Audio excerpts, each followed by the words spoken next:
that I screwed up on, so please, I beg you, We'll make a note of that. Is it my fault because I didn't call you today or what? don't get smart now.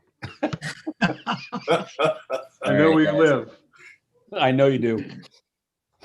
All right, we're gonna go onto YouTube and probably start recording this.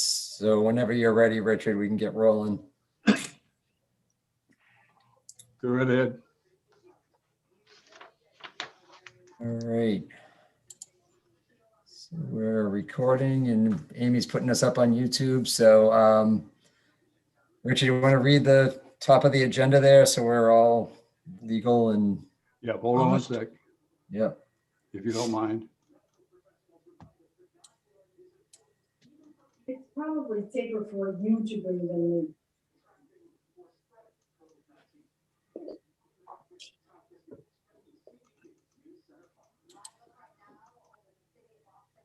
It's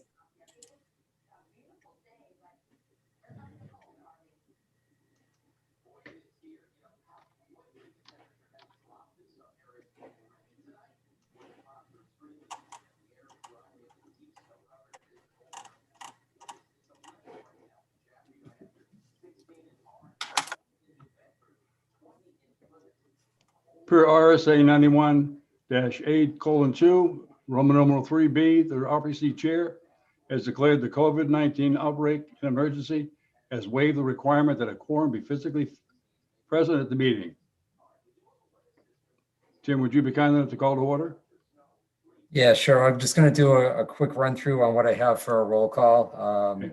Tim, and when your name is called, just unmute yourself and say that you're present and where you are. Tim Moore.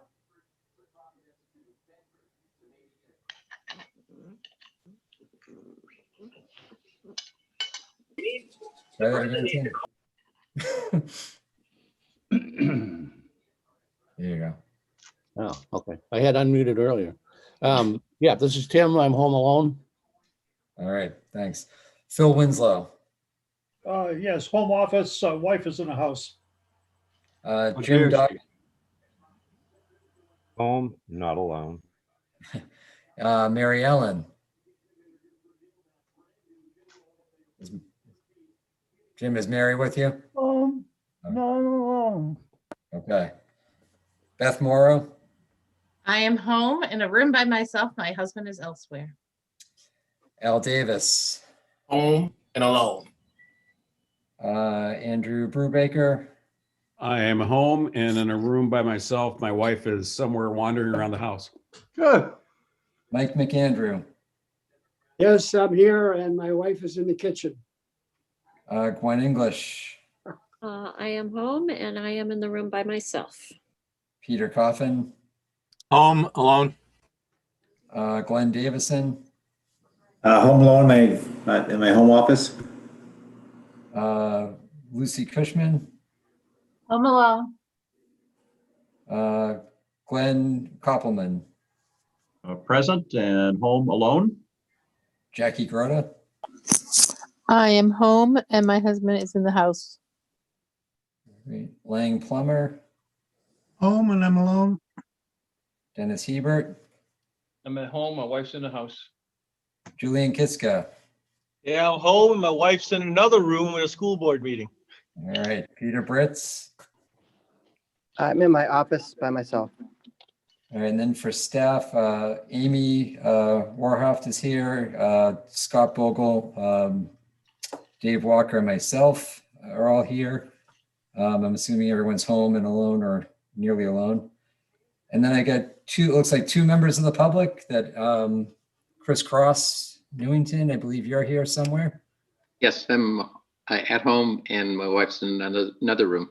All right, and then Declan McEachern, I don't know, I've had the pleasure to meet you, so I'm assuming you're from the public. I'm on the city council. Okay. For Portsmouth, right? Yep, home, family's downstairs. All right, and I just to clarify, were you appointed to represent or you just an interested party? No, appointed to represent. Okay, news didn't get to the director, so go figure. I apologize for that. I'll make sure we get that. At least I know now. So I will add you to the role if that's okay. Sounds good. Great. All right. Tim, I showed up. Oh yeah, Richard, sorry. Nice of you to join us, buddy. Please forgive me. All right. All right, so I got Declan McEachern. Tim, I'm also here, alone. Oh, Barbara, sorry. Okay. Fun with Zoom, guys. I'm sorry about that. All right, so we'll move on along then. Minutes, We have the Richard. RPC minutes from January 13. Do I hear a motion? Move to approve. Second, Jim? Second. All right, and I'm going to go through this quickly since I've got everybody accounted for now. Since we have to do roll calls on this. Tim Moore. He's muted again. He's still muted. Come on, guys, unmute yourselves. Yeah, I can unmute everybody. Yes, I approve. Thank you. Phil Winslow. Abstain. Jim Doggett. Approve. Mary Allen. Beth Morrow. Approve. Al Davis. Approve. Andrew Brubaker. Approve. Mike McAndrew. Approve. Gwen English. Approve. Peter Coffin. Approve. I'm going to skip over you, Glenn Davison, as an MPO member. Lucy Cushman. Approve. Glenn Koppelman. Approve. Jackie Grota. Abstain. Lang Plummer.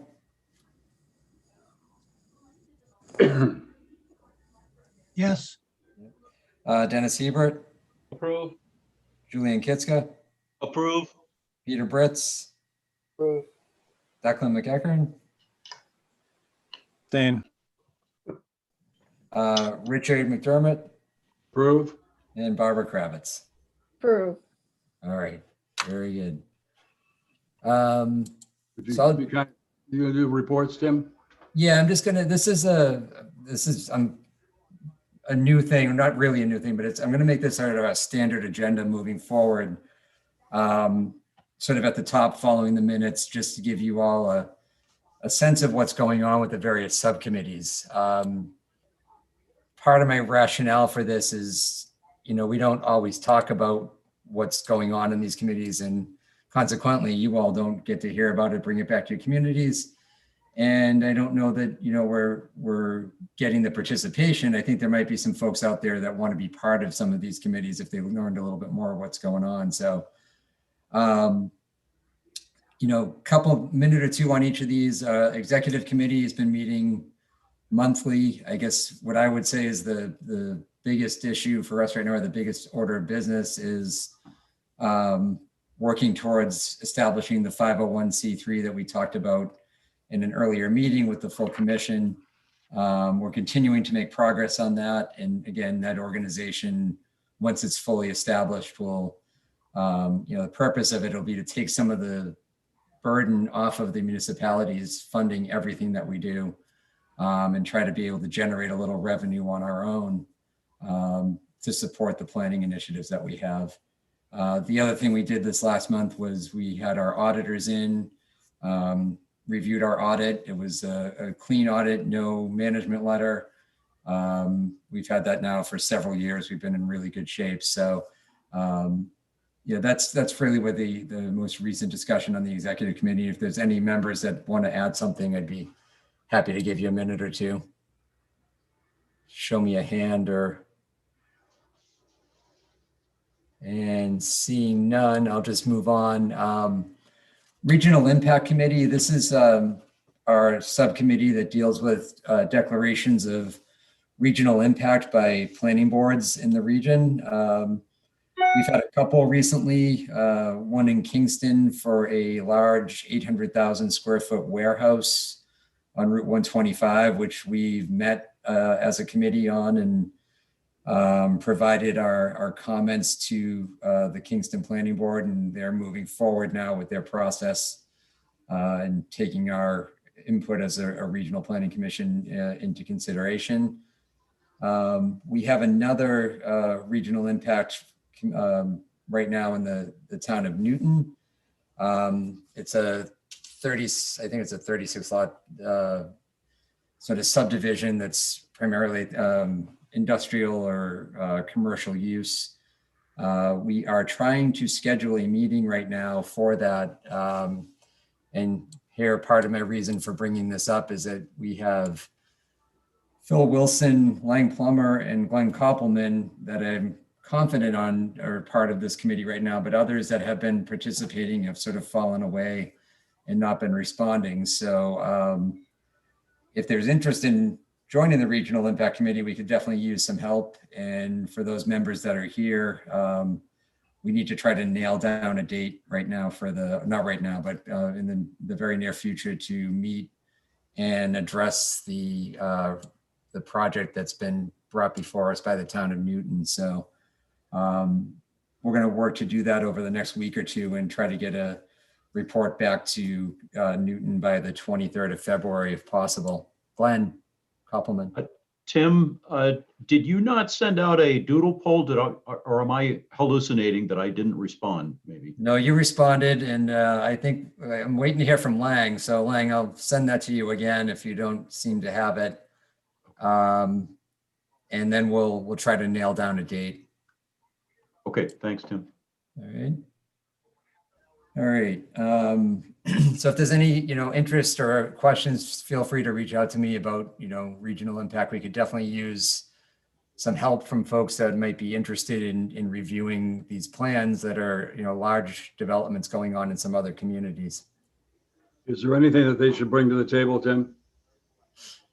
Just the interest, really. I mean, it's, what really, for those of you that are familiar, any particular planning board or zoning board could declare a project of regional impact. And what that does is it gives us, as a regional planning commission, a butter status. So, if you have an interest in planning and planning board work, it's just a nice opportunity to contribute on behalf of the region and help that community that is dealing with the larger project, understand it from a regional perspective. Gwen? Yeah, just a quick question. Are you meeting in person for these upcoming meetings with this, or are you doing this all through Zoom meetings? I've been pretty hardcore on Zoom, just, Okay. for all of, I mean, I think I know all you guys. It's, I think everyone more or less feels the same, and we've just been sticking with this for now. And I'll move us back as we get people vaccinated and, we get into the summer, hopefully we'll be in a better spot. And then we'll start considering, moving back to in-person. Okay. Tim, if the meetings has a small participation, is it conceivable that they could meet with distancing? I suppose you could, but I haven't seen the need yet to do that. We've been able to do this pretty effectively. Okay. All right. Anything else on regional impact? Because I'll move along here for the legislative committee. For those of you that don't know, the legislative committee is established to review all of the new pending LSRs and legislation for the current session that's being taken up in Concord. And what we do is we look through those various proposals for bills that might impact our communities, might impact regional planning or local planning, or be of interest to our communities. And we've had a pretty active group on this committee over the years. And, so we're beginning the process now. Tim Moore of Plastow has taken the lead on this for a number of years and is the current chairman, and works through the literally hundreds of proposed bills to try and weed them out to something that we can handle. And, this session, Tim and Scott Bogle and our staff are working together to pare down this list of bills to things that we might be interested as an organization, and your communities might be interested in, so we can sort of provide that to you in a condensed form and keep you all informed of what's going on in Concord, and then potentially either testify or send letters of support or send our concerns to the sponsors of the legislation. Either Tim, or maybe I can start with you, Tim Moore. Do you want to say anything? And Scott can chime in as well if he's got any thoughts to add.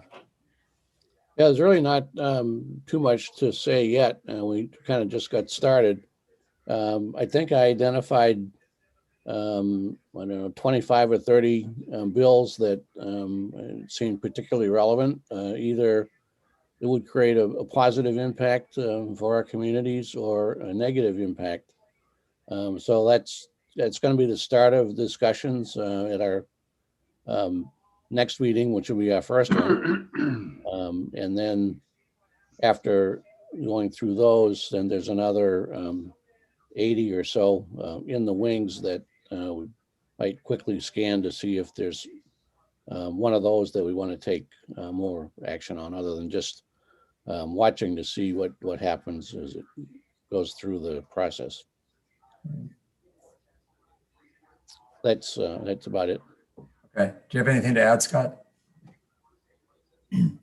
Yeah, I mean, Tim has done a lot of legwork wading through all of this, identifying bills of interest just to watch, and then those with clearer either positive or negative consequences that seem like likely priorities for the Planning Commission to weigh in on. And he and I also talked about identifying and working with the committee to identify bills that have a clear regional planning element to them versus bills that may be of interest to municipalities, even if they aren't necessarily related to regional planning. And then we can provide updates to the municipalities on those.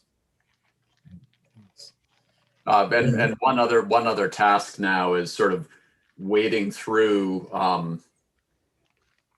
LSRs that don't have bill numbers at this point, but may have been lumped into a handful of omnibus bills, and finding those omnibus bills and identifying the provisions in them. We've identified a couple so far. Great. All right. Yeah, so this, like I said, this committee is very active, especially this time of year as the session moves forward. So we'll try to give more updates. And what I would like to be able to do is, once we get the list of bills narrowed down, is we're going to get them up on our website with links to the bill language, so that anybody in any community that's interested is aware of what's going on. And the other thing I would add is that we're going to try to work with the other partner organizations. There's New Hampshire Clean Energy. There's, the Municipal Association does some work. The New Hampshire Planners Association goes through these bills. So we're trying not to duplicate too much effort and let the other entities that have an expertise in a certain area help us sort of weed through what matters and what doesn't. And then, sort of weed it down to a list that's manageable and hopefully useful to you all in the municipalities as you try to navigate this stuff as well and comment on these potential laws. So, and I think there should be a meeting in the near future on this, right, Scott? Is that we're trying to nail down a date? I just sent out a scheduling poll this afternoon to the members of the Legislative Policy Committee, looking at dates, afternoons next week or Monday the 22nd. Great. Is there an opportunity for commissioners who haven't participated in legislative policy in the past, if they want to join in on that? I think there's always the opportunity to participate in the meeting and be public. And, I think as far as getting people appointed, if you want to be part of it, we would take you on and put that on the executive committee agenda for just an official appointment for any of our subcommittees. Hi, Scott, this is Jackie Grota. I'm the state rep for Rye, but I'm also the appointee to the RPC for Rye, and I would like to be considered for the committee.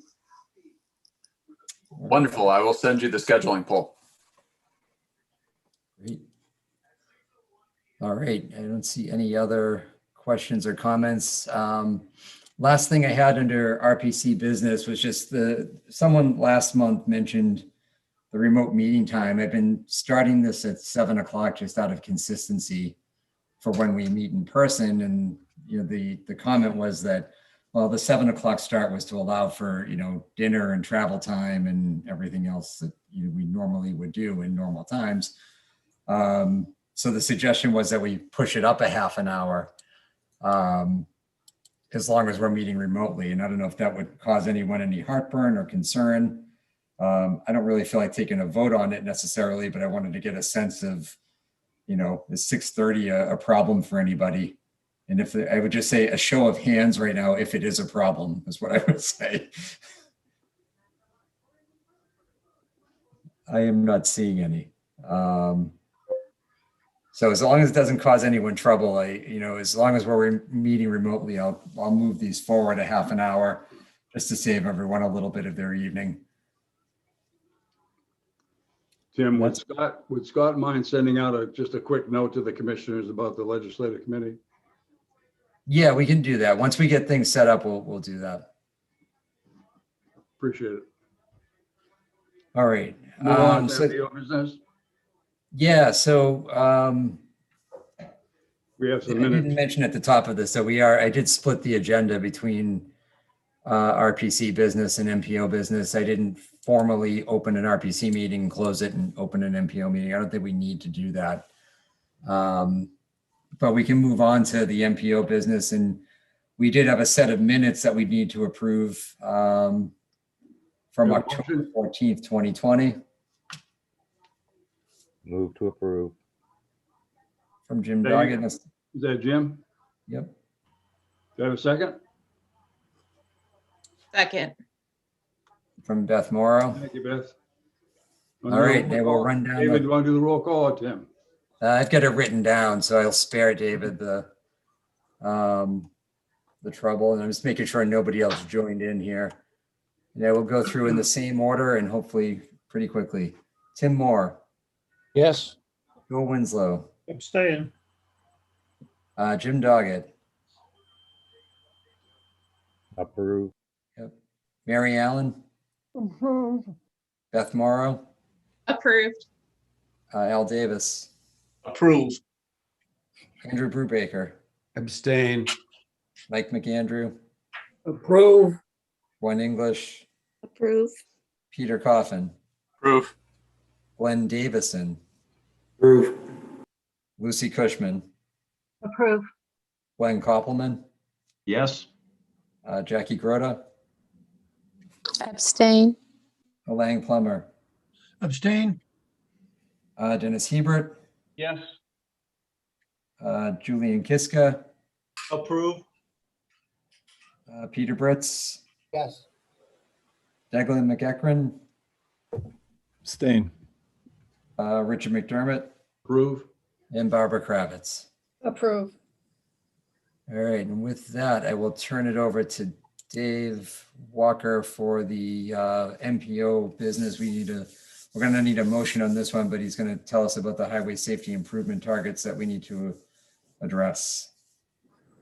Have you come to the TAC meetings, Tim, and do the roll call for me?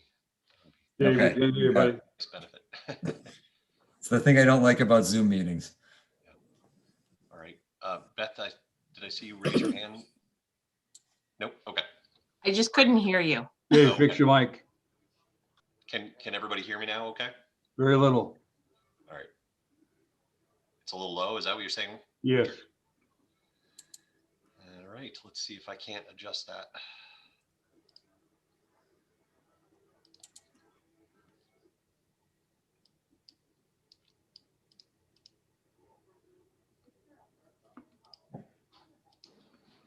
Is that a little better?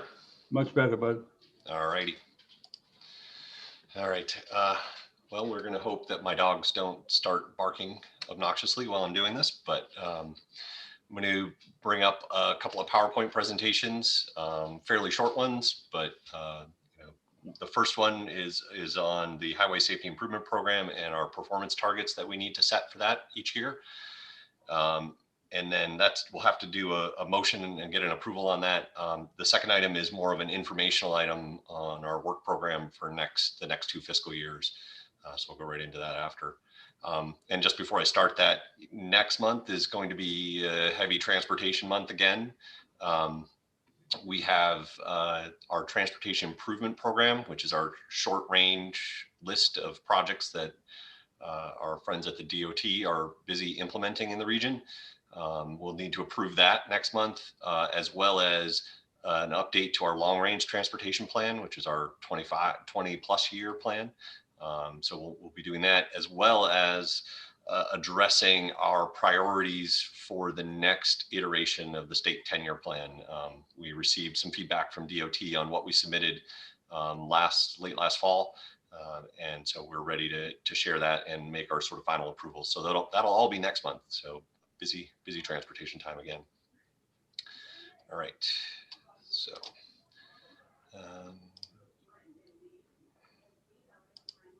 wrong button.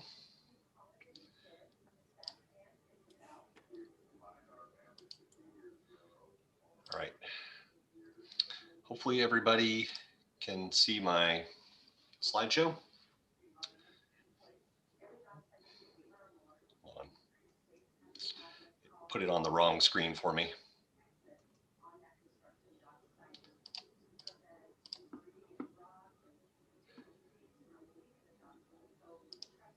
All right, I need to stop the show.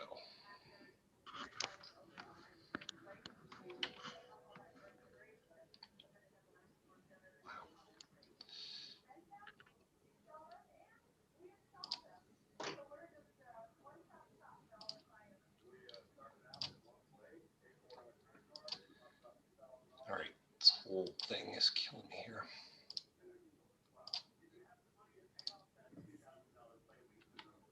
All right, let's try that again. What about the little icon at the bottom of the screen, David? Yeah, I'm more. Just brought it up on the wrong screen for me. Oh, there we go. There you that, go. All right. That's it. Working it. I don't usually do these at home, so look, the things are different. It's not my usual routine, so I'm a little out of whack from that. So, okay, so here to talk about the Highway Safety Improvement Program, our performance targets. These are targets that are set annually. This is something that is mandated by the Federal Highway Administration, and this was set up about 3 years ago now. I think we did this for the first time, and so there's a number of areas of performance measurement and targets that Federal Highway laid out in sort of the last rule set that they released. And, there's these annual safety targets. There's also areas of infrastructure condition and travel time reliability, congestion and things like that are included in this. But right now we're talking about the Safety Improvement Program targets. And so what these are intended to do is to tie together sort of 3 state level documents and work on those documents. The Highway Safety Improvement Program that NHDOT has. NHDOT also has a strategic highway safety plan. It's sort of more of a longer term, broader based approach than the Safety Improvement Program. And then the Office of Highway Safety has the Highway Safety Plan. And so all those are 3 separate documents that this program is intended to try to pull together. So in doing so, the state is required to coordinate with the 4 MPOs in the state to establish these targets. And we have, as the MPO, the option of adopting the state targets or developing targets that are specific to the MPO region. And we can sort of mix and match between all the different targets within it. And then the one thing that's maybe a little different for this particular set of targets than some of the other performance measures is that this is applicable to all the public roadways. So town roads, things that aren't normally eligible for federal aid, this program is eligible for that. So in the HSIP targets, there are 5 areas that are covered: the number of fatalities, the rate of fatalities, number of serious injuries, the rate of serious injuries, and then the total of the non-motorized fatalities and serious injuries. And that's bike and pedestrian crashes that involve fatalities and serious injuries.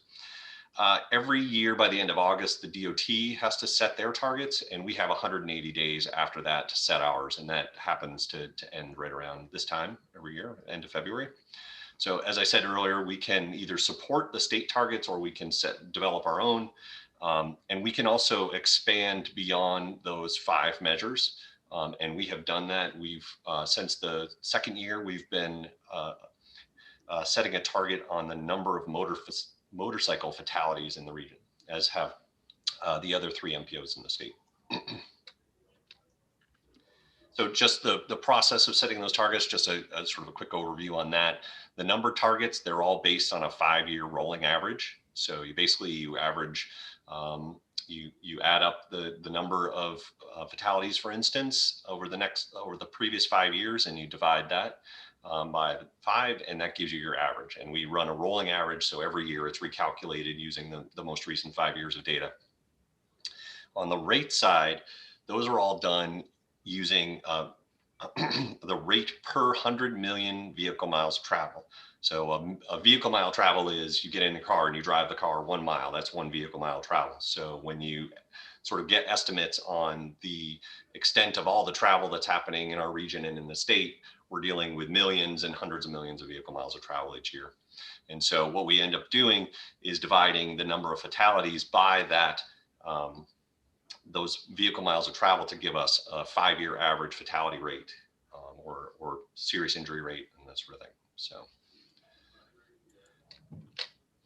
So the report that was sent out to you, I believe is attachment 3, that went out to everybody, includes all this information that I'm talking about.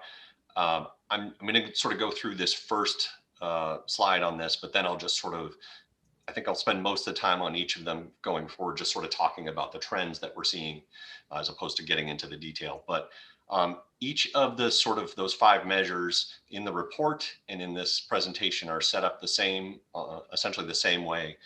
There's a table that shows the annual numbers for, in this case, it's crash fatalities, and the further leftmost column, and then the number of fatalities in the region.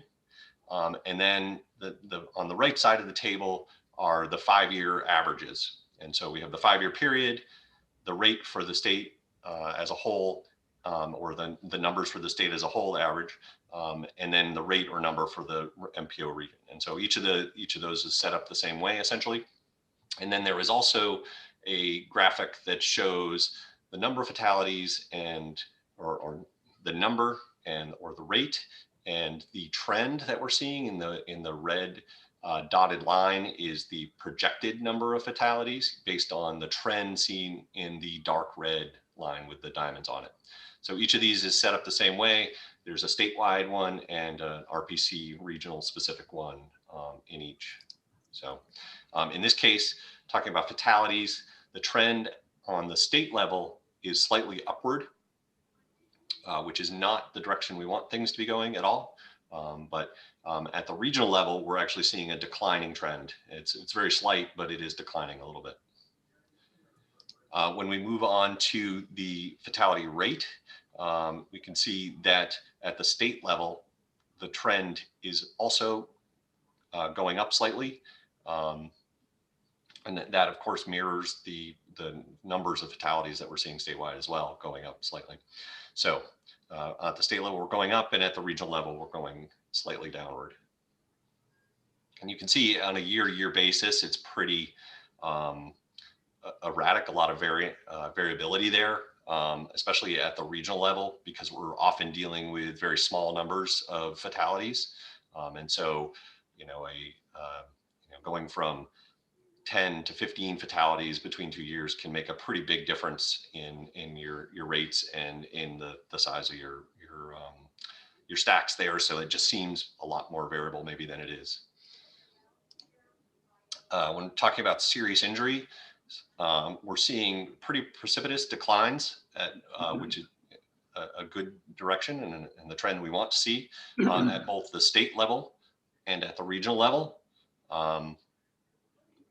And some of this has been some better reporting. some of it has been some actual declines in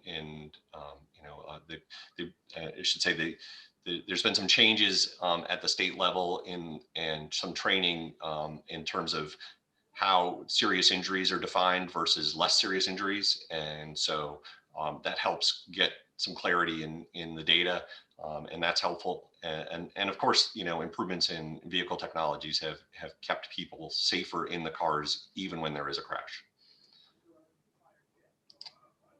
And similar to the number of serious injuries, the rates of serious injuries are declining as well. Again, pretty good clip going downward at both the statewide and the regional level.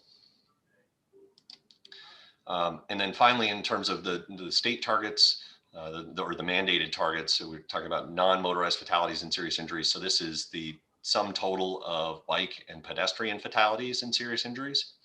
At the state level, we're seeing a slight decline in that. You can see that there was actually a pretty good jump in the numbers back between about 2012 and 2016, but now we're starting to decline again. And at statewide level, we're seeing a slight decline in that average, that 5-year average. The number at the regional level is a little bit of a steeper decline.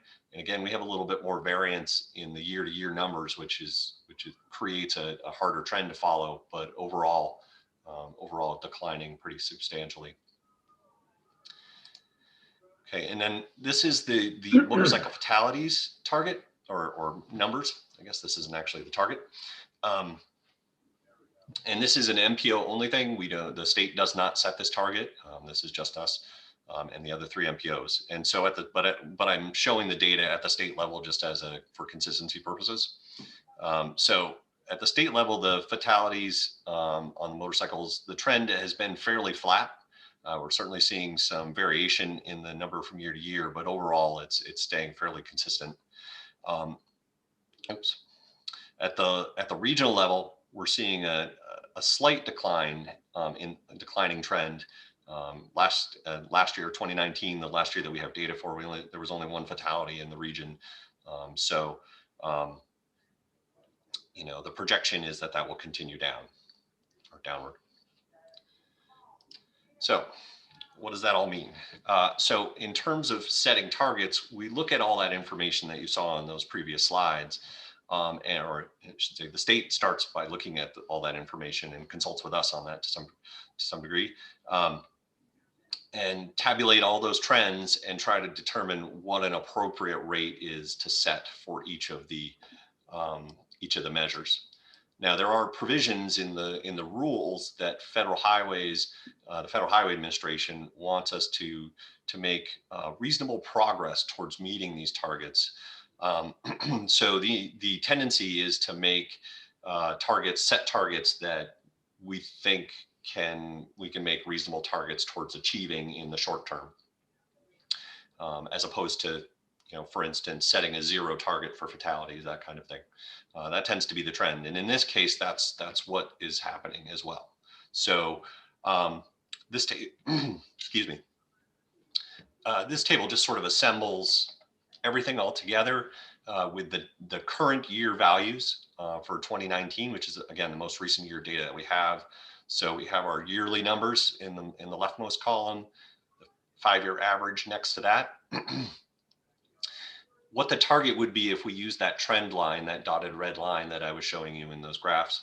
What the current trend is in just sort of a graphical form here versus what our desired trend is in these numbers. And then at both the state level and the regional level. And then finally on the right side, we have what is set as the state targets. So the state target, for instance, for fatalities is 120 fatalities this year, which is right on what the current 5-year average is. It's lower than what the trend-based target would show, higher than what we saw in 2019 though. So the target isn't to have that many fatalities. It's just that the expectation is that the 5-year average will continue downward and will be close to 120 again. So, and similarly for these other measures, in case of fatality rate for 100 per 100 million VMT, NHDOT has set it at 0.884 fatalities per 100 million BMT, which is right where the current 5-year average is. Similarly with the number of serious injuries, where that's set at 456.4 as a 5-year average. And then the serious injury rate per 100 million BMT is at 3.353, which is just slightly lower than the current 5-year average. Non-motorized fatalities and serious injuries, that is set actually based on the trend-based target. So they're expecting that to continue downward. And then in terms of the MPO fatalities or the motorcycle fatalities, which is our own measurement, given the steepness of the trend, my expectation was setting a target of 1 fatality would be appropriate. Again, I think everybody's ideal would be 0 fatalities and 0 serious injuries, but we're looking at trying to make reasonable progress to these targets. And given that they're only 1-year targets, so every year we set them, we are, we sort of set a limited scope to that and don't try to go to 0 all over 1 year. That being said, there's a reasonable argument made at the same time that setting a target of 0 is the only appropriate way to go. But I think going forward, we want to think about that kind of thing. But it also, we need to sort of have a better understanding of how will federal highways measure reasonable progress towards that target, and that kind of thing. So those are the kinds of things that we go through when we're putting these together. So the TAC met at the end of January and discussed these HSIP targets and did recommend that we support the state HSIP targets for the number and rate of fatalities, the number and rate of serious injuries, as well as the total non-motorized fatalities and serious injuries, and that we adopt the MPO only target for the motorcycle fatalities that was set. So that is all I have on this one. I'm going to stop share, and if anybody has any questions or comments, happy to take those. I see Beth, you raise your hand. Yeah, I am curious as to how the trends might be majorly affected by the pandemic and the fact that so much less people are actually on the road and driving. And it was for, a required period of time, but then I think a lot of people have still remained not working. So do you think that will skew your numbers a bit? Yeah, absolutely. That's definitely, I think the indications are that that's definitely going to skew the numbers pretty substantially. I don't know what the number of fatalities is for the state, but nationally fatalities are actually up because and of course the travel is down, so that's going to throw your rates way out of alignment. But what I think was happening is earlier on during the pandemic, the only people that were driving were the people that were more likely to take greater risks as a driver, and so it's I think it created this sort of odd trend where even though traffic was way down 25, 30, or 50% in some cases, the number of fatalities were staying steady or increasing. So I would expect that once we see the 2020 data, it's going to be very strange looking. Gonna say less people are driving, but they're driving badly. Interesting. I see that in the chat, Jackie asked if the fatalities are for both car and motorcycle, et cetera, and for other data like serious injuries. Yes. So the fatality numbers and the fatality rate numbers are inclusive of motorcycles, and the serious injury, that's all inclusive. We just sort of break that out separately as it's sort of an area of interest. Thank you. And those total fatalities also include the bike and pedestrian fatalities as well. So so that's anything that happened in a motor vehicle related crash. I've got a question about are they wearing seat belts and helmets when it's motorcycles? Do they take that data down? Or the state police probably have it? Yeah, if it's, the crash reports do include that information. And our database does include that to some extent. I think the issue that we run into is the accuracy of the data tends to degrade pretty substantially once you get away from the fatalities. That under the data collection for fatalities is there's a sort of federal database that's required that all traffic fatalities get submitted to, and it has pretty stringent requirements as the data that's collected.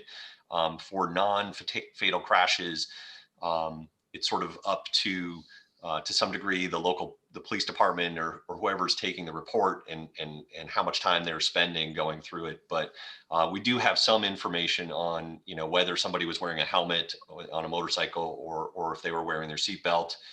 When we get into issues like, were they looking at their cell phone? That's kind of data that's up in the air a little bit more. Okay. And Thank I think you. Lang, I saw, and Julian, I saw you raise your hand as well. So my question is, Go ahead, Landon. I'm just curious how this is used. In a way, it's a historical report. But for instance, I'm not sure, I'd be curious as to the impact of higher speed limits on the interstates. Are the roads any safer or not? As you know, everybody seems to go a little faster anyway. So, and then those questions we just got into, the seatbelts. It seems to me I'm reading too much of the time that people are thrown from the vehicles because the seatbelt wasn't used and they're dying. So what's, I'm not clear as to the purpose of this and who uses it and how they use it. I'm assuming to reduce, fatalities and injuries and improve safety on highways. I'm just not, that's a great question, Lang. And I should have covered this a little bit at the beginning. So the Highway Safety Improvement Program is part of the most recent couple of federal transportation programs that have been implemented. And it's a state level program. So the state DOT runs it, and it's money that is set aside every year. There's, I believe, in the order of about $9 to $10 million every year that is dedicated purely for addressing safety issues on the state highways in the state, or really any roadway in the state, any public roadway in the state. And so DOT programs projects for that on a pretty rapid turnaround. It's not 10-year plan. It's more like 3 or 4 years to implementation. You may have seen from me in the past an email asking for submissions for road safety audits, an RSA. So DOT does a road safety audit, which is they bring an engineering team together and they investigate with the community an area that's had maybe a fatality or some serious injury crashes. And they see if there's some engineering solutions that can be implemented to address it. And if so, then a project is put together to be implemented to try to address the concern at a particular location. At the same time, DOT uses some of that money to address sort of systemic changes to the system or systematic changes. You may have noticed around traffic signals, there's sort of a yellow metal sort of surround around traffic signals now in many cases. That's to block the sun glare from blocking your ability to see the lights. So that sort of is a systemic approach that they can make to improve safety. The addition of the flashing red left turns at traffic signals is another area. Maybe it's flashing yellow turns at traffic signals, so you can make a left turn, with caution. That's another safety improvement to try to reduce, crashes there. So there are a number of things like that. Another program that I know DOT was looking at a number of years ago was looking at roads where you have two roads that come together, and maybe it looks like the road the main sort of highway goes straight, but it actually turns. And so they're looking at, getting rid of those acute angle intersections so that there's not confusion about which is the road that needs to stop or where people need to stop for cross traffic, that kind of thing. So those are the kinds of approaches. If Federal Highways deems that the state is not making reasonable progress towards the safety targets, then the sort of the stick that they have on that is that the state then has to spend 100% of those HSIP dollars on safety improvements. Currently, the state of New Hampshire does that anyhow, and has no intention, I think, of changing that. But other states, the rules allow the state to actually flex 50% of that money away to other programs and just sort of general transportation improvements. But if you aren't making progress, then the feds will require you spend 100% on safety. So that's kind of the system that it's set up with now. It's a hard thing to show, I think, progress, and because it's almost like we need to look at both sort of short-term goals and long-term, so that we can see, are we making, year to year, it's hard, you kind of lose sight of it a little bit. But maybe if we put 5 or 10 year targets out there, we might be able to maybe we'd see better approach to that. And then the last thing I'll say on this before I know Julian had a question, was in our transportation improvement program, which you'll see next month, there is a section at the end, which is our system performance report. And within that is a section that talks about the highway safety improvement program. And it talks about, what our current targets are, but it also goes into, okay, what are the projects that have been implemented in recent years that we think will have a safety benefit? And then what are the projects that are in the current TIP document that we think will have a safety benefit as well? So it sort of all ties together that way at the regional level. So, Julian. Yeah, I was concerned about the increasing trend of fatalities and serious injuries for motorcycles.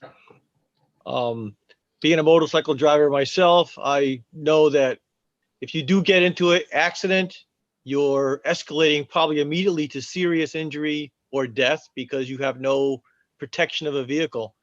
And you're also visibility issues. You can get hit by an oncoming vehicle that maybe doesn't realize you're there. But one of the things on that data, does it show anything about what kind of road surface conditions occur at the accident? I know if you get to a turn where a car will hit a little sand and it doesn't really affect them, a two-wheel vehicle, it's very easily that you'll totally lose control on a bad surface, taking a turn or at a curve. So I'm wondering if some of the road surface issues are identified in that data, or what time of year. Yeah. I mean, the time of year, so the day, the time, all of that information is recorded in the crash reports. I would say the road surface conditions in some cases are going to be spotty. I think in the case of a motorcycle crash, I would maybe lean towards thinking that the reporting officer might be looking for that kind of information more so than in a motor vehicle crash. But we definitely know if there are icy conditions and things like that. So that's all in that. We don't, in terms of setting these targets, we don't dive to that level yet.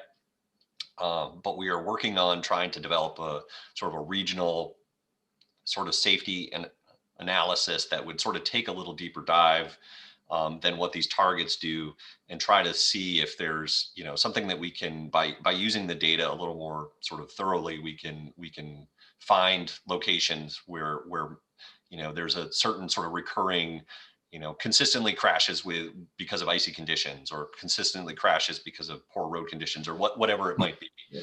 If we can identify those places, we might be able to put them forward as decent candidates for road safety audits, and therefore get into this HSIP program for construction. Yeah, I can see the problem with, like you were saying, sometimes the sun hits vehicles and they can't see oncoming traffic and stuff.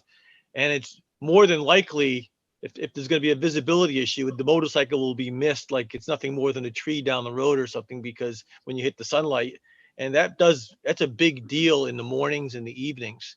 Yep. So that also depends on how the road traffic situation is set up. David, to Julian's point, will we ever get to a point with Scott's bicycle crew similar scenario? Because of the bike ped lanes? Yep. Will that become an issue? I mean, in terms of increasing crashes or Getting those numbers into those charts? yeah. The bike and pedestrian data is definitely probably among the most challenging. So that's yeah. I mean, fatalities all have to go into that fatal accident reporting system that the feds have set up. But serious injury crashes, there, the data is all over the place, and especially if you try to get in looking at causation and that kind of thing, or what might have led to the crash. It's all over the place. Yeah, I've seen that issue with the bike lanes and the bicycles. And I have there's been some close calls with bicycles because they can't, because of they're usually not equipped with mirrors. They don't see who's behind them, and they kind of come out in front of you on a narrow road that's not very wide, and you have oncoming traffic you're dealing with, so you can't really just get around them. So I can see, and they're hard to see sometimes coming around turns. So I can see there could be a lot of issues as more bike riders get out on the roads. Yeah, I mean, we definitely need to make sure that our infrastructure is built to keep those sort of most vulnerable users, the cyclists and the pedestrians and even the motorcyclists, as safe as they can be. And, statistics nationally have shown that the more bike and pedestrian infrastructure you have, the safer it is overall for folks. And it's just sort of, we're sort of, I think, in that interim, we don't have it quite enough to be fully extensive as we need it to be. So I think we're sort of in that middle ground where it can be very questionable at times. I was talking more about, how when motorized vehicles, there's certain safety features you must have, like turn signals and things like on a motorcycle, whatever. Yep. Well, do they have anything on the plans, maybe on the books of, let's say, requiring a bicycle to have some kind of flashing light in the rear or something so that they can be more easily seen and identified so they don't blend in with the background? I think Scott's probably better positioned to answer that one. Yeah, there are state laws regarding being lit at night if you're riding between dusk and dawn. So yeah, somebody who's riding at night legally should have a flashing red light and should have a headlight. It would help it during the daytime too, because there's some places like, I think it's Canada, they require to have headlights even during the day for cars, because it is easier to see cars if there's a light or something. I tell you, it's pretty serious if you hit a bicycle with a car. So it'd be great if you can improve the visibility even in the daytime. Yeah, I think oftentimes that can become a financial thing. You've got a certain number of recreational bicyclists that have money to put into their bicycles and to their gear. And then you also have a fair number of people who maybe are bicycling because they don't they don't have a car. They don't have the resources to buy those lights. They have transportation, bike, which gets them where they need to go. Yeah. But I know a number of bike organizations have worked with police departments to distribute lights in that regard. Yeah, because it's a lot cheaper to buy a light than it is to the cost even, never mind the personal injury and the tragedy if someone gets injured on a bike. Yeah. So Al Davis, and then I would say we do need a motion on this if there's no more discussion, but go ahead, Al. Just have one thing to say. I noticed my travels through the interstate, I noticed there's been an increase of more people passing on the right-hand side of the road instead of on the left, which can cause a lot of accidents. And I noticed an increase in that lately over the years. Is that been addressed lately, or hopefully it will? Yeah, I mean, I don't know of anything specific. It's certainly always illegal to use the breakdown lane to pass, but when you're in a multi-lane highway, I think it's perfectly legal, as far as I know, to do that, to use the right lane to pass somebody in the left lane, kind of thing. Yeah. I think he might be addressing the interstate where they allow them to use the breakdown lane during certain hours of the day, during rush hour traffic. And then when you get to the exit and entrance lanes, they're not watching out for people coming in and out. And And let's say you want to take a right, and also someone comes speeding by you on the right when you're trying to get off on the exit ramp. So I don't know what the data is, but I can see a lot of accidents happening because those people are nuts. Okay, yeah. I mean, that's definitely one of those areas. And anytime, a state considers using the breakdown lane for travel. Not so much the breakdown lane. It's just, if you have 4 lanes and the closest one to the far right, the far 2 right lanes, people are coming up and just passing to get in front of you to get into the left lane. I mean, you see that a lot lately. Now, if I want to turn off at this exit, I can't because I got this vehicle coming up on the right-hand side and he actually passing. Yeah. I mean, I'm not sure that there's any rules or anything that sort of prohibit that, but yeah, I mean, ideally, you keep your steady traffic on the right side and the passing occurs on the left lanes. But we all know how people behave. And I mean, I think that's the biggest sort of thing I mean, there's certainly some engineering issues that exist out there around this region and around the state that are contributing to crashes. But by far, I think the largest contributor, and this is a problem, is a lot of behavioral issues where people are excessive speed, they're not paying attention. Yes. They're doing risky behaviors. They're not wearing a seatbelt or their helmet or anything like that. So, those are all the things that are sort of fighting against the goal of decreasing down to 0 fatalities. And we have to try to balance those as best we can with the Bill Winslow program. Yeah, could we make a motion to accept the program targets as presented, please? Second. A motion. Thank you, Bill and Jim. Second. Motion and a second. Jim, you want to do the roll call or David?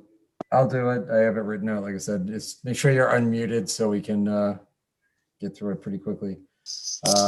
Tim Moore. Yes. Bill Winslow. Yes. Jim Doggett. Yes. Mary Allen. Yeah. Beth Morrow. Yes. Al Davis. Yes. Andrew Brubaker. Yes. Mike McAndrew. Yes.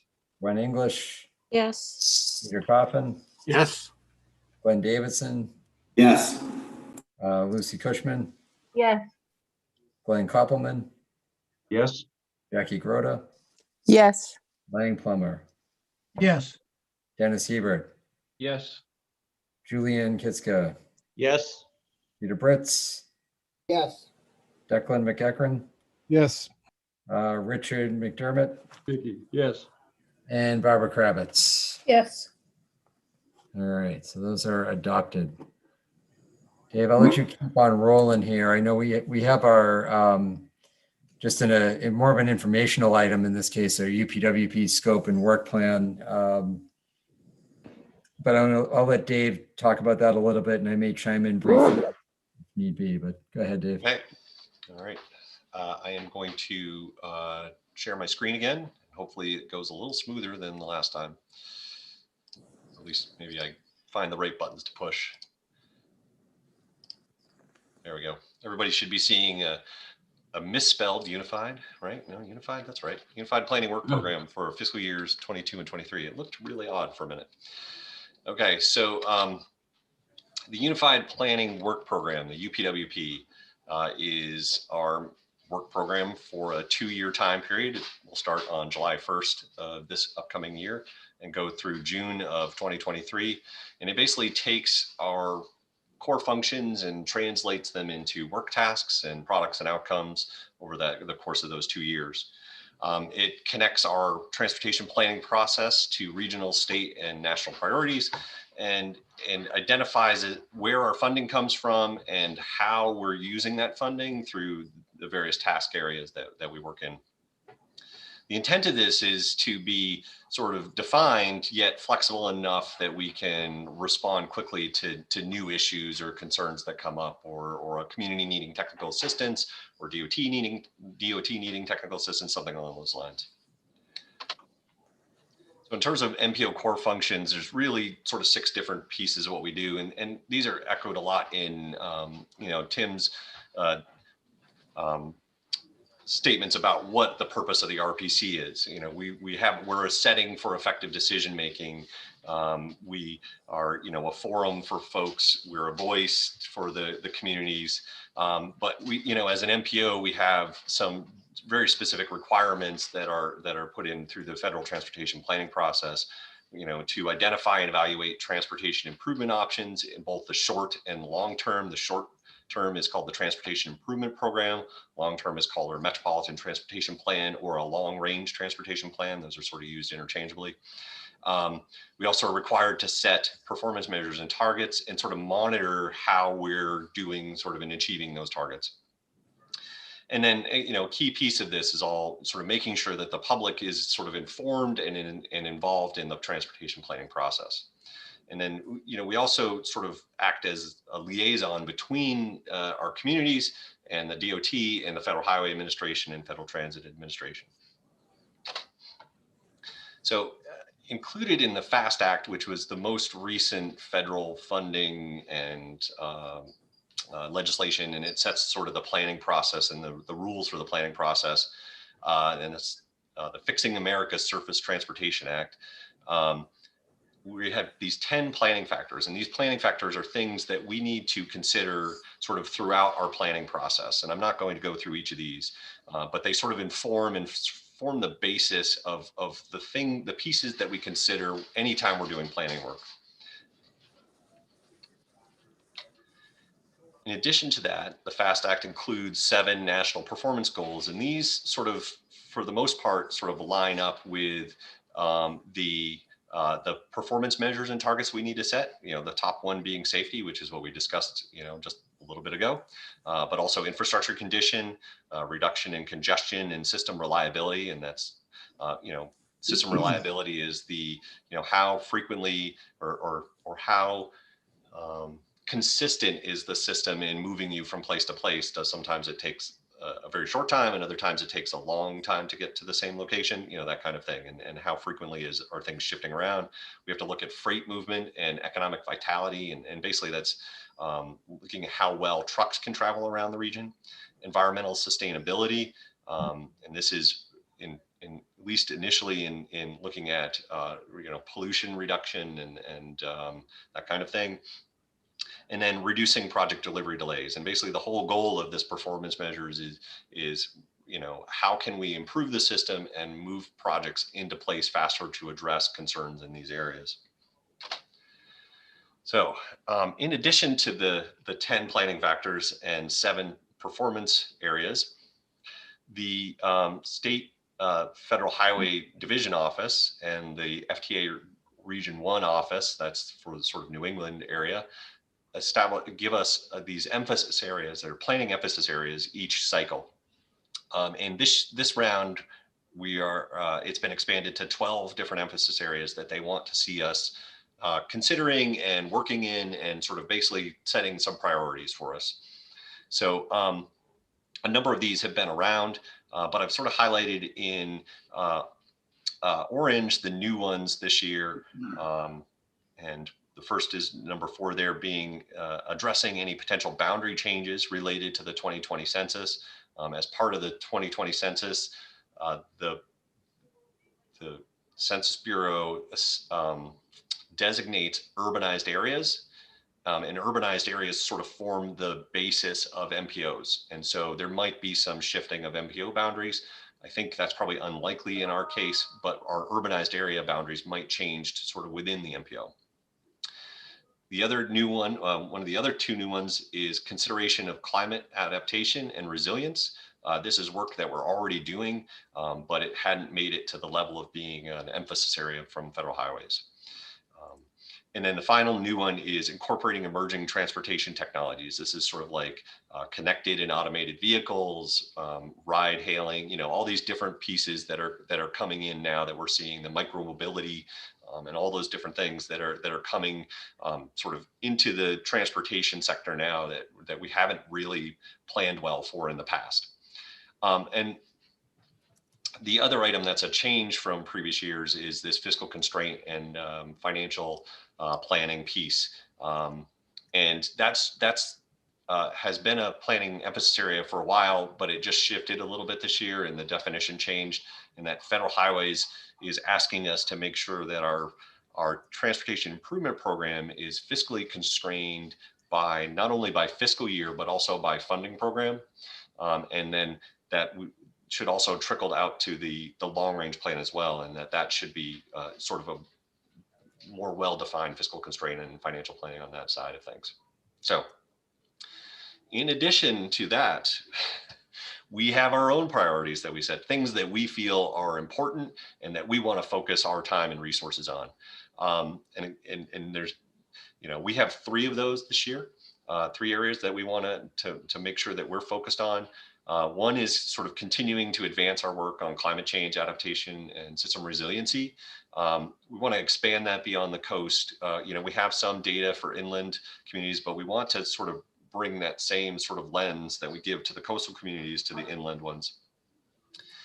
Finally, secondly, we want to reorient our plan and into being sort of focused on building a more sustainable transportation system, sort of focused not so much on addressing congestion, but more so on minimizing travel or unnecessary travel, reducing pollution and energy consumption, and expanding that bike, pedestrian, and transit infrastructure that we're needing.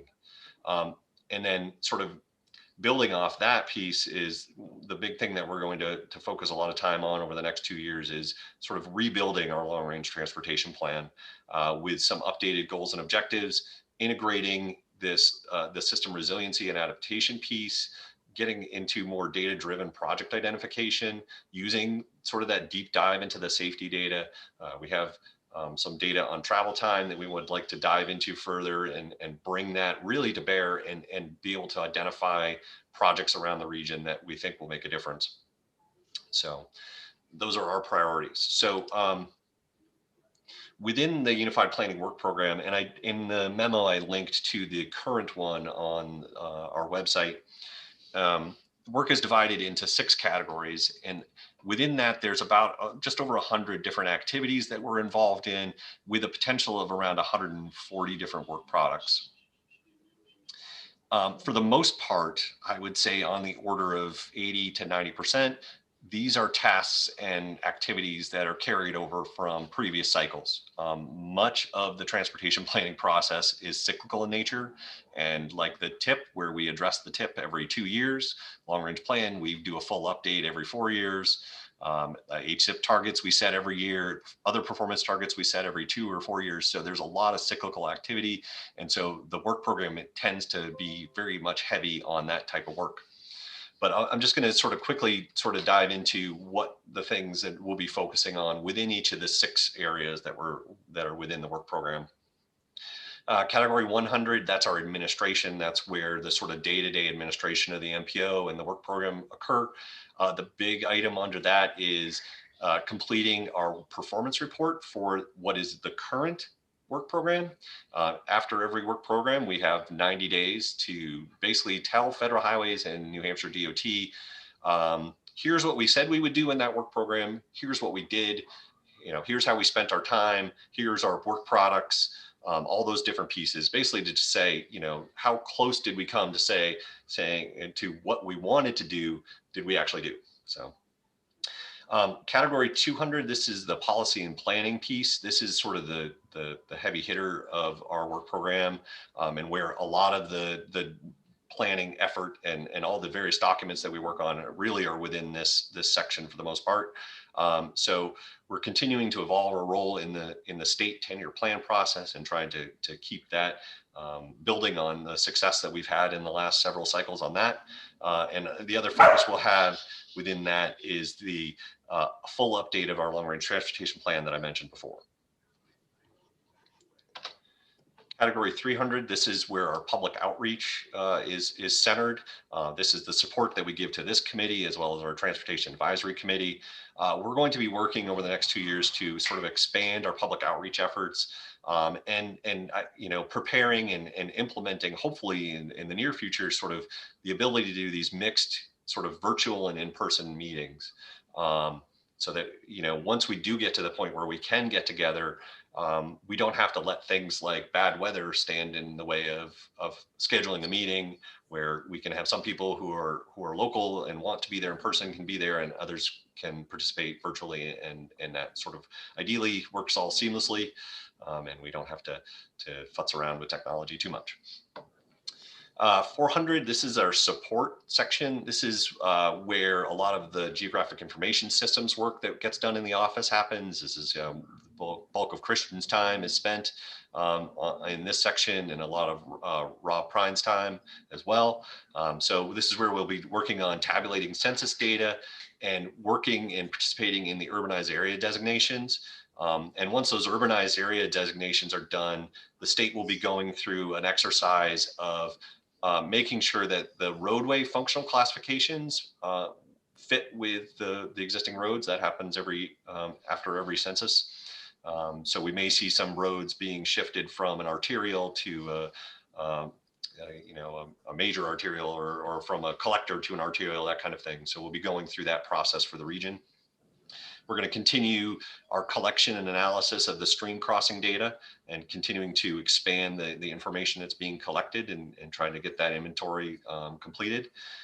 We want to expand our bike and pedestrian count program, and Scott had started some of that, and over the last year, COVID derailed us a little bit on that, but we're hoping to continue to work to expand our capabilities and the number of counts that we're doing. And we're also hoping to get some vehicle probe data.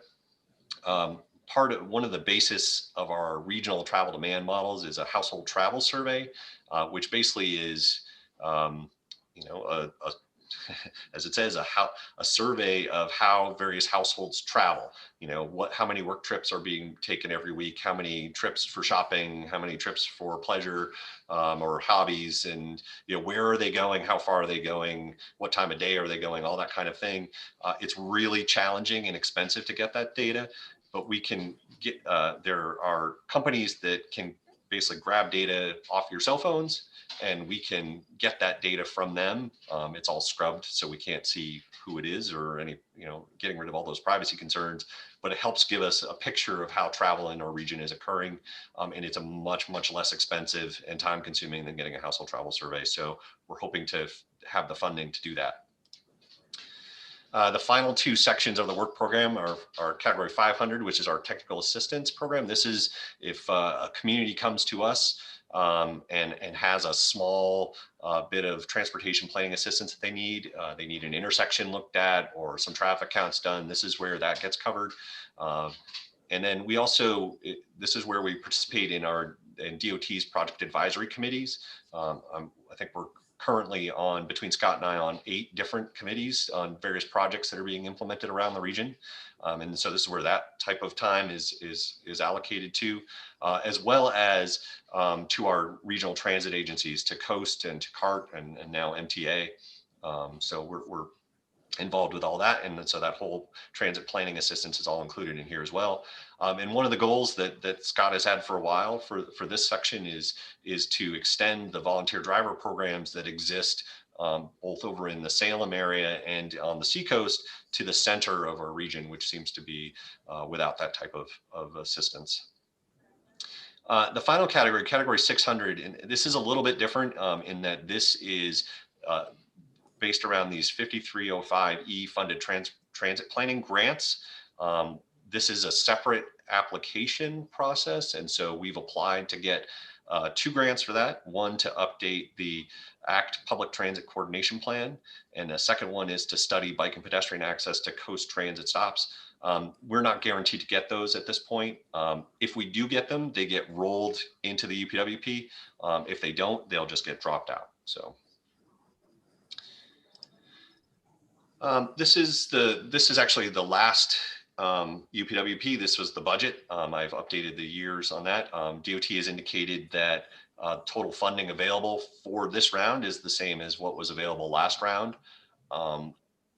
We are requesting more, but we're certainly not guaranteed to get that. And so I don't know, I'm not counting on that at this point, I guess. So basically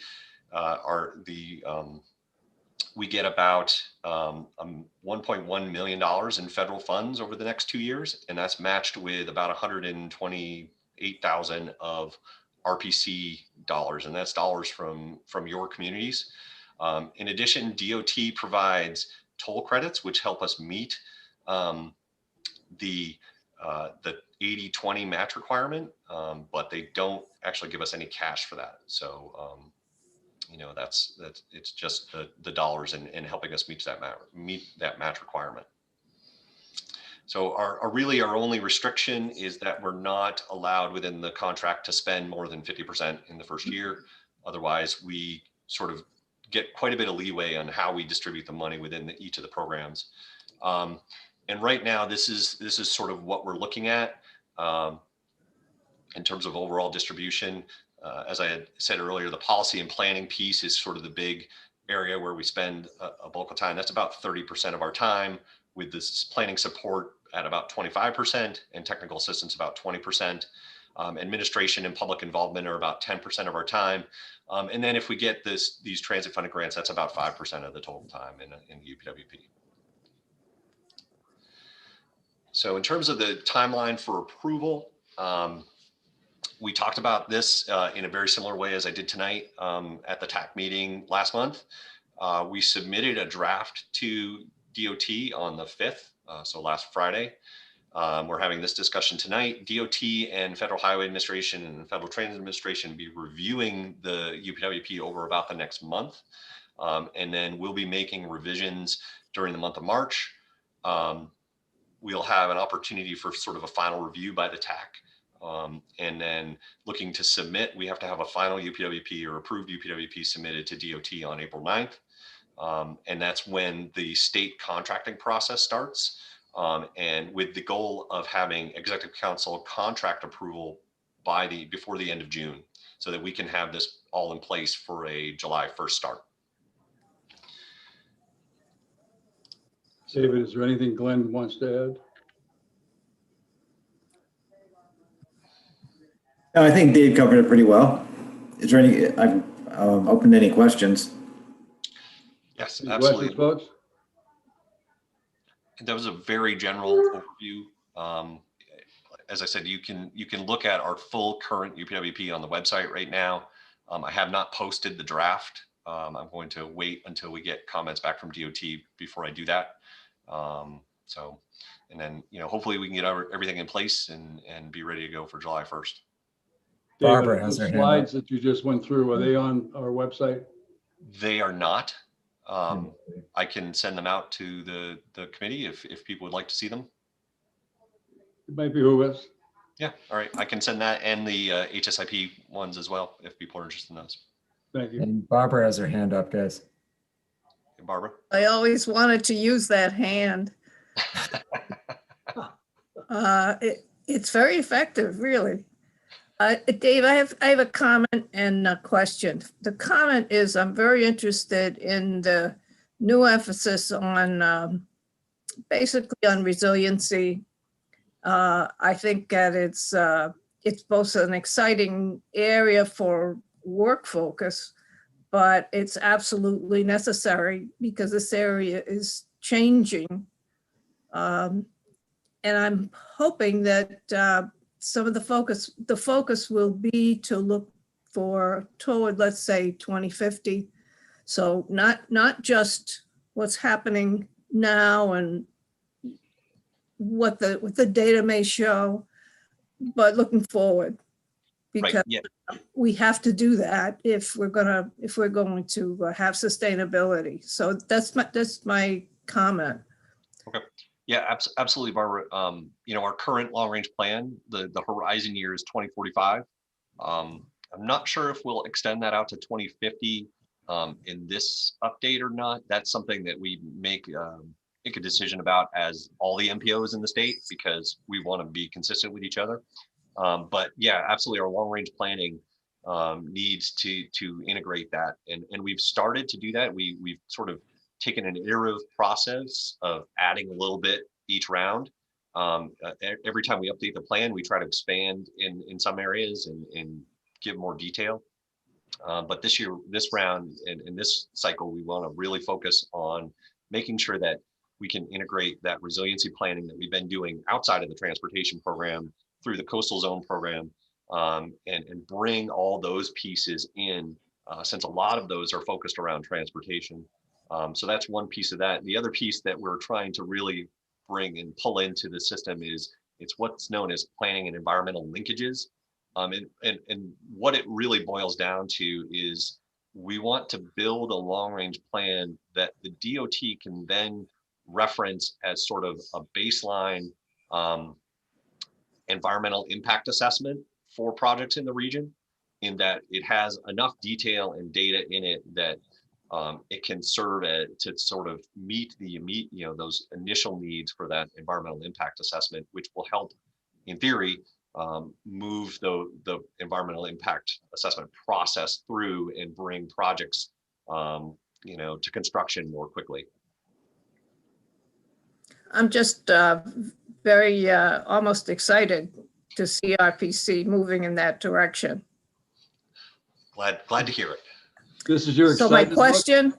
one Barbara, question. Barbara, this is your excited look? This is my excitement. Yeah, I am. I am. Impressed. I am impressed. Tim will tell you, we had a great day Tuesday, so he can tell you about, but this is exactly where. That's his excited look. So I have one more question. This is a question, and Glenn is laughing. But do you see, or do you foresee that there may be, I'm just going to say, more transportation funds available than you had expected, perhaps? Is there an outlook that says there's that kind of opportunity? Right now, oh, go ahead, Dave. Go ahead, Glenn. I was gonna say, right now, we are getting some stimulus funds. And, for it's COVID, we're getting some additional influx of funds, but I'm not aware of any more money coming down the road for like resiliency. We would like to see it, but I'm not aware of any. Right now, I think our budget's focused on, COVID relief and stimulus packages. Thank you.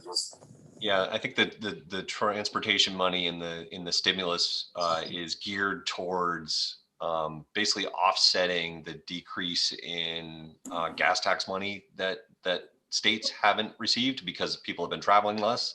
And so it's going into, roadway maintenance and paving and that kind of thing that the states weren't able to do because they're expecting they wouldn't be able to do, say, next year because of reduced money coming in this year, kind of thing.